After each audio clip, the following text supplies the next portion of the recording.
Praise the lord. యేసు నామస్మరణ ఉదయకాల కార్యక్రమానికి మీ అందరికీ ఆహ్వానం.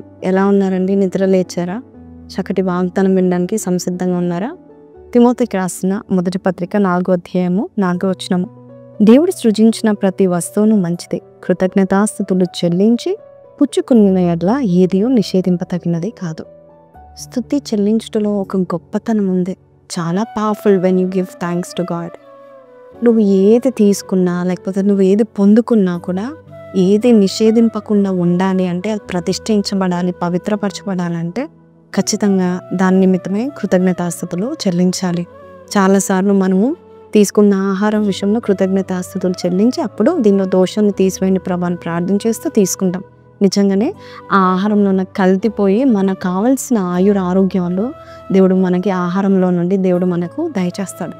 అయితే మరి ఈ దేవుడు సృజించిన ఏది మరి నిషేధింపతగినది కాదు. ప్రతిదీ మంచిదని దేవుని యొక్క వాక్యం సెలవిస్తుంది. అంటే మనం అన్ని విషయాల కృతజ్ఞతాస్తుతులు చెల్లించాలి. దేవునికి ఇచ్చిన జాబ్ విషయంలో, నువ్వు చదువుకున్న స్కూల్ని బట్టి, వ్యాపారం బట్టి, నీ కాలేజెస్ బట్టి, నీ తల్లిదండ్రులు బట్టి, నీ తోబుట్టులు బట్టి, నీ భార్య బట్టి, నీ భర్త బట్టి, నీ పిల్లలు బట్టి నువ్వు ఎక్కువగా దేవుని థ్యాంక్ యూ చెప్తే, దేవుని కృతజ్ఞతాస్తుతులు చెల్లిస్తే కనుక దేవుడు వారిని ఇంకనూ పరిశుద్ధపరుస్తాడు. ఇంకనూ వారిని ఫలభరితంగా దేవుడు చేయబోతున్నాడు.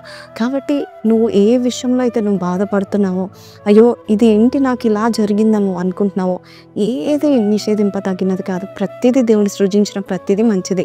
ఎవరైనా డ్రెస్ మరి గిఫ్ట్గా ఇచ్చిన, ఒక చిన్న పెన్ను గిఫ్ట్గా ఇచ్చిన, అది దేవునికి థ్యాంక్ యూ అయ్యా, వారికి ప్రేరేపణ పుట్టించి నాకు ఇచ్చిన పెన్ బట్టి, వారికి ప్రేరేపణ పుట్టించి నాకు ఇచ్చిన ఈ బట్టలు బట్టి నీకే వందనాలు ప్రవ్వా అని దేవుని పేరట నువ్వు కృతజ్ఞతాస్తుతులు చెల్లిస్తే, నీవు ఆ యొక్క బట్టలు బట్టో లేక ఆ యొక్క గిఫ్ట్ బట్టో మరి నీకు ఎంతో ఫలభరితంగా ఉంటుంది. అలాగే చాలాసార్లు మనం తిట్టుకుంటాం, నాకేంటి బిడ్డలు పుట్టారు, అడిగింటి ఇట్లా ఉన్నాడు అని మనం అనుకుంటాం. కానీ దేవుని యొక్క వాక్యం సెలవిస్తుంది, ఎప్పుడైతే ప్రభా నువ్వు నాకు ఇచ్చిన బిడ్డలు బట్టి నీకు వందనాలు ప్రభా అంటే, ఎవరు వారిని రిజెక్ట్ చేయనంతగా, ఎవరు నిషేధింప తగినంత రీతిలో దేవుడు వారిని హెచ్చిస్తాడు. కాబట్టి ఈ మాటలు వింటున్న నీవు ఏదైనా దేవుడు సృజించినది ఏదైనా కూడా మరి చాలా శ్రేష్టమైనదిగా మీరు గమనించి, మరి ఆ యొక్క వస్తువునే కావచ్చు, లేక దేవుడు నీకు ఇచ్చిన కుటుంబాన్ని కావచ్చు, దేవుడు నీకు ఇస్తున్న ఈవులను బట్టో దేవునికి కృతజ్ఞతాస్తుతులు చెల్లించినట్లయితే దేవుడు ప్రతిష్ఠించి నువ్వు వాడదగినదిగా, లేక నీ జీవితంలో ఎంతో ఉపయోగదగిన వస్తువుగా ఉంటుంది. కాబట్టి ఈరోజు ఈ వాగ్దానం విన్న మీరు చిన్న ప్రార్థన చేస్తాను. కృతజ్ఞతాస్తుతులు చెల్లిస్తూ ప్రార్థన చేద్దాం. పరిశుద్ధుడా మహోన్నతుడవు తండ్రి, నాయన ఈరోజు మాకు ఇచ్చిన ఈ వాగ్దానం బట్టి నీకు వందనాలు అయ్యా.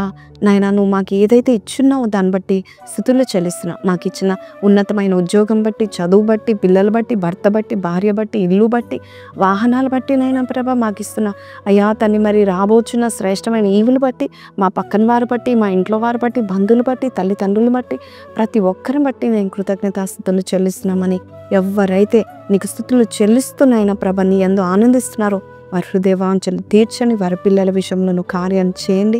అంతేకాదు ఏదైతే నువ్వు వారికి ఇచ్చావో దాన్ని బట్టి అయ్యా నేను నీకు నాయన ప్రభా వందనాలు చెప్పి తీసుకుని అయ్యా వారిని ధన్యులుగా చేయమని యేసు పరిశుద్ధ నామములో అడిగి వేడుకొంచున్నాం తండ్రి, ఆమెన్.